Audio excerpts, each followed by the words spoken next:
Gavumenti eno ekyamazima esosowaza omukyala. Twebaza Katonda olwa gavumenti eno esosowaza omukyala naffe katusobola okuyimirira ne twogera nga tetwetiitiira mubijjukira luli nga tulingiza na buki naye obukulembeze buno obwa President Yoweri Kaguta Museveni buwadde omwagaanya munene nnyo ng'abakyala era batutadde ku mutindo batutadde mu ow'abakyala n'okwagazisa abakyala bangi okubanga baagala ebyobukulembeze era bangi ne beenyigiramu ne bayingira ne bagezaako abamu bawangudde naye n'abalala tebawangudde naye ng'era olaba bakyakola ki bakyalwana.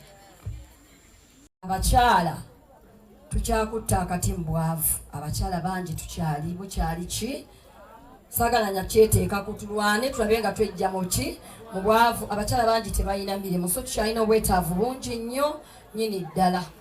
Abakyala bangi abaana baffe abawala abato bafunye embuto nnyingi nnyo tukyalina obuzibu tulina amagombolola agamu gaswaza n'okuswaza wano mu mukono.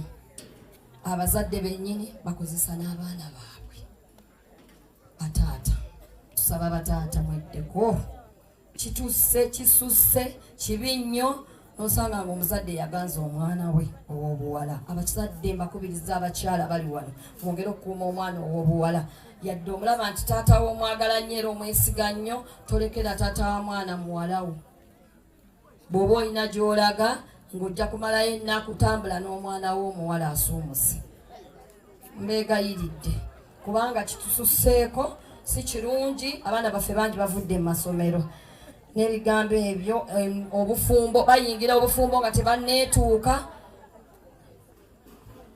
Abakyala bangi bafiiriddwa babba baabwe ekyamazima bamulamu bakeera bukeezi ne bagoba abakyala mu maka n'ettaka ne bali bagobako. Tukyalina obuzibu obwo bungi era nze mu ofiisi ewange kumpi buli lunaku nina abakyala bangi bana ku 10 kubeerako wakiri 6 bangobye balamu bange bangobye bantwala abaana baabaze bantwala bwe bityo bingi nnyo. Ekirala kye tufunye obuzibu abakyala basinga tuli balimi n'abalunzi naye embeera y'obudde olumu etukutawaanya so ebizibu ebitulemesezza n'okuba nti ssente entono mu bakyala ne tubeera nga so tubeera tulemesebwa okukulaakulana oba enkulaakulana ey'omuggundu. Ddala emisomo mingi abakyala tebannamanya nnyo kyakukola. Mindset change twetaaga emisomo capacity building abakyala bingi nnyo bye bakola naye nga bakyabulamu mu ngeri emu oba endala nga beetaaga emisomo egy'enjawulo okulaba nga batuyambibwako okulaba nga bayiga nga bategeera ekyokukola bayige nti bwe kennyini obugagga butandikira mu ggwe. Ekirala njagala okubeebaza ennyo balime babeere ekyokulabirako eri abaki ne batutikka emiti gino mugiraba.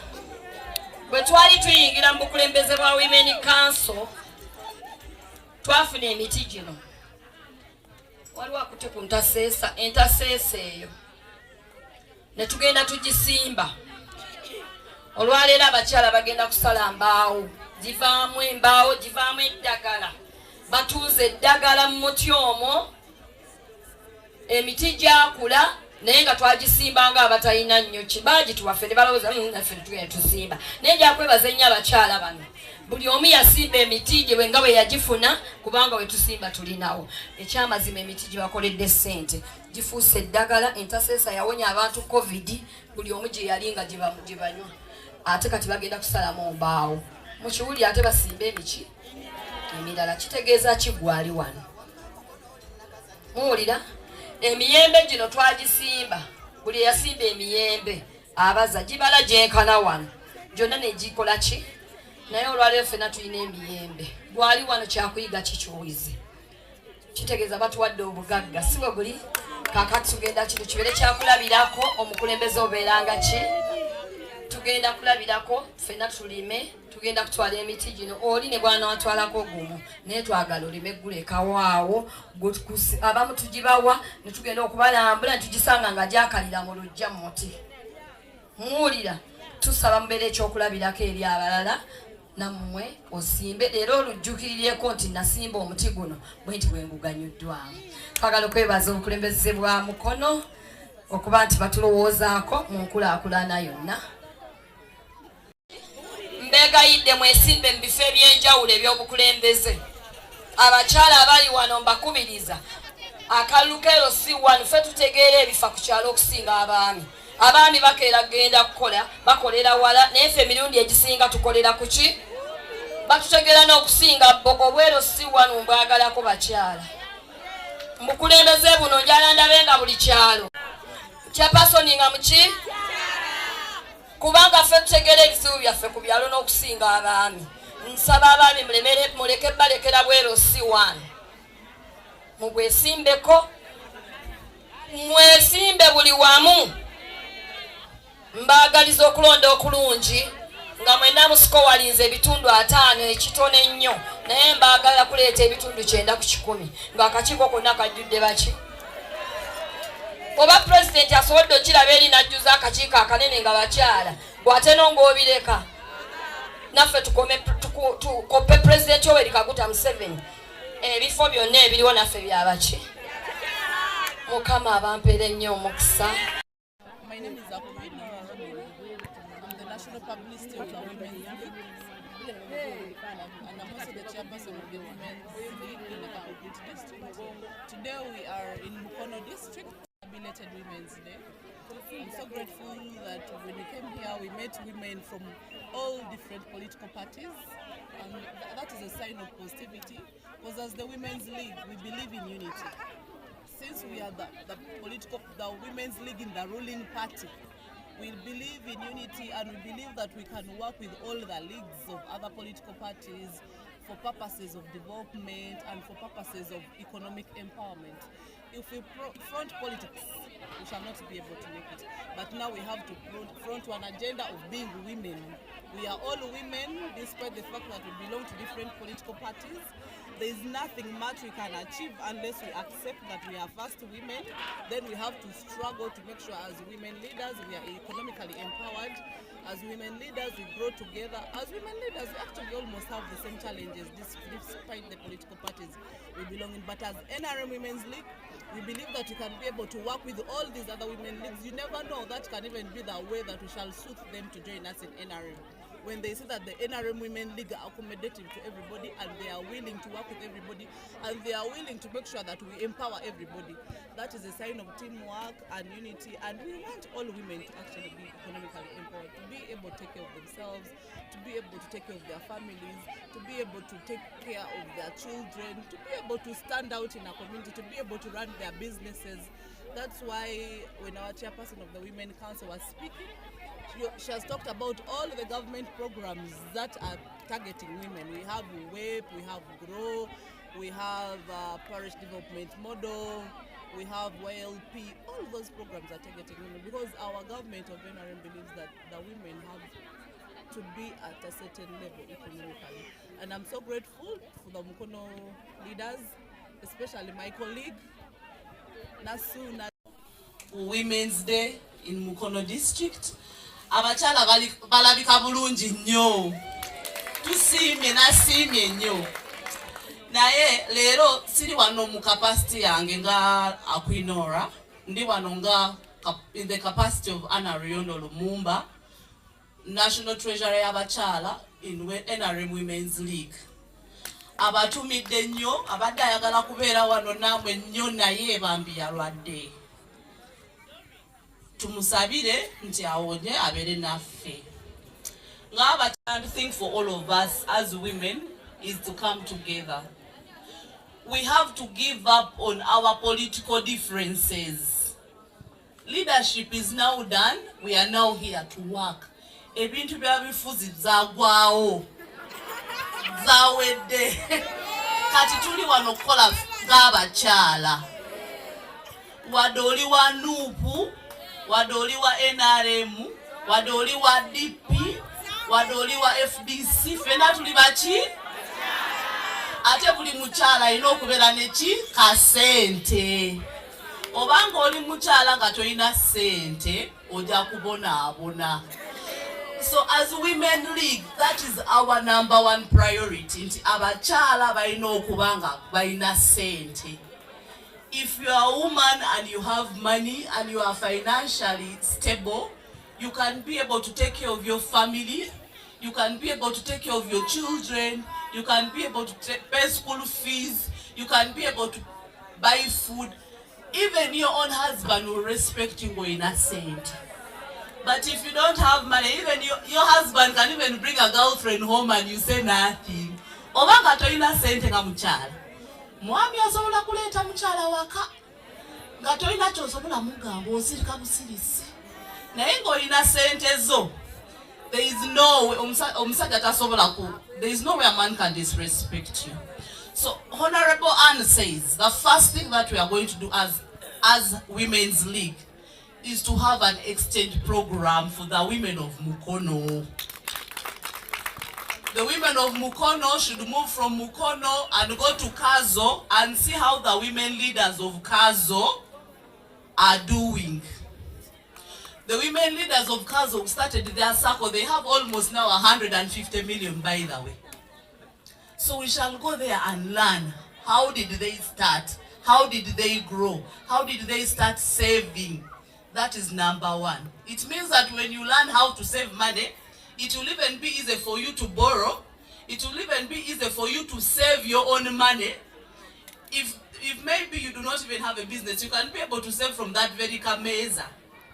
A women oye. A being economically empowered oye. Secondly, Honorable, being rich oye. We are not leaving anyone behind. Whether you are in NRM, you are in FDC, you are in... is there any woman who gives birth through the legs? Do you know mukazi wanongozala kunyindo? So when it comes to issues of women, let's leave aside the political affiliation. Because if we put our political affiliation ahead, it will affect the developments that we want to bring to our specific regions. So I don't want to talk so much because women are really tired.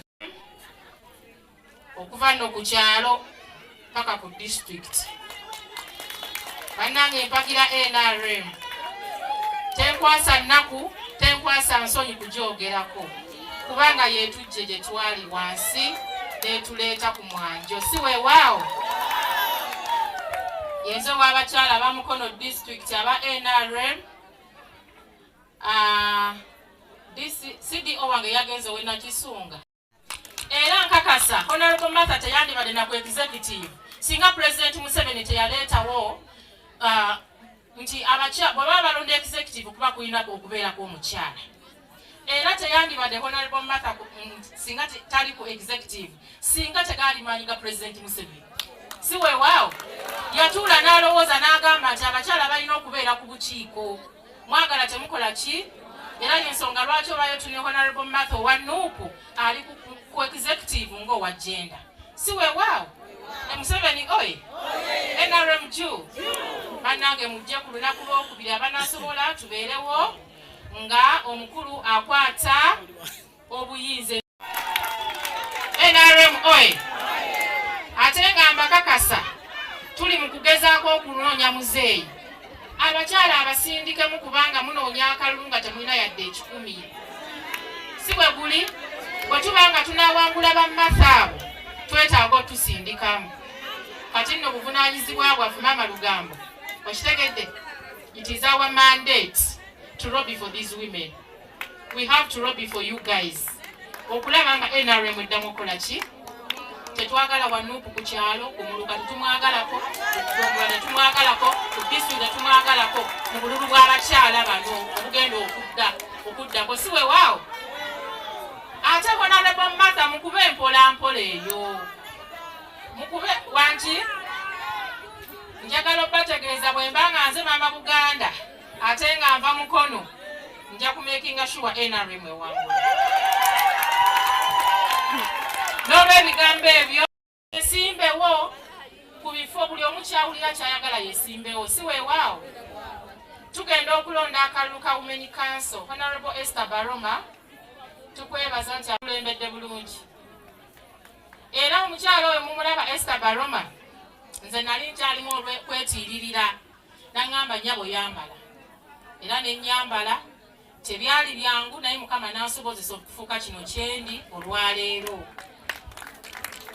Tugenda kuzimba abakyala okuviira ddala ku kyalo. Bannange abakyala bali bubi. nze natambula Uganda nga nnoonya akalulu ne bannange abakwinora naye ng'osanga omukyala nga ye naabulamu 10,000 okwongera mu bizinesi ye naye nga talina amuyamba. Ffe bwe twamaliriza National Executive Committee eya Women's League ekulemberwa omukyala Honorable Adrian Kobusinje bannange abatumidde abaagala nnyo. Twatula ne Mama Janet ne tumutuusaako biki bye twagala ffe okukola ng'abakyala kusinziira ku bizibu bye twasanga mu bakyala. Naddala omukyala owa wansi yatukkiriza tugulewo sako mu disitulikiti zaffe ez'enjawulo batuteeremu ssente. Era nga sako ezo ku national tulina sako eyitibwa Mama Uganda Women Empowerment Cooperative Society. Njagala obategeeza kati ndowooza tuwezezzaamu obukadde obuwera 5 mu sako yaffe ya national. Era disitulikiti ez'enjawulo zatandise okugulawo sako tugendanga naawe omukyala ojja kumufuna mu nkulaakulana naye okwekubira ennyo si kituufu naddala mu nkulaakulana z'abakyala. Era bw'oba oyagala okulaakulanya abakyala tugoberere ebintu ebyo. Nze ndi wano celebratinga lunaku lw'abakyala kubanga ndi mukyala. However much abenale muwe bali abachi we bali nze ndi mukyala. I have to come and celebrate my day and I'm here to celebrate. Hallelujah.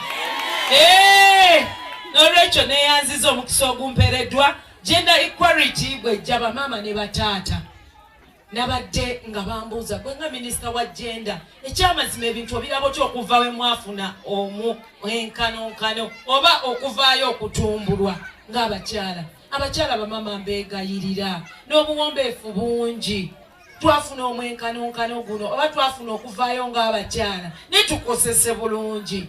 Osanga bamama ewaka ng'ekyamazima ye ayagala kwefuula nti ye mukyala. Mama ekyokubanga awaka olina ku ssente tekikufuula musajja. Mama ekyawaka okubanga oli osinga ku mwami ssente tekikufuula nti gwe nannyini maka. Abange gye tuli.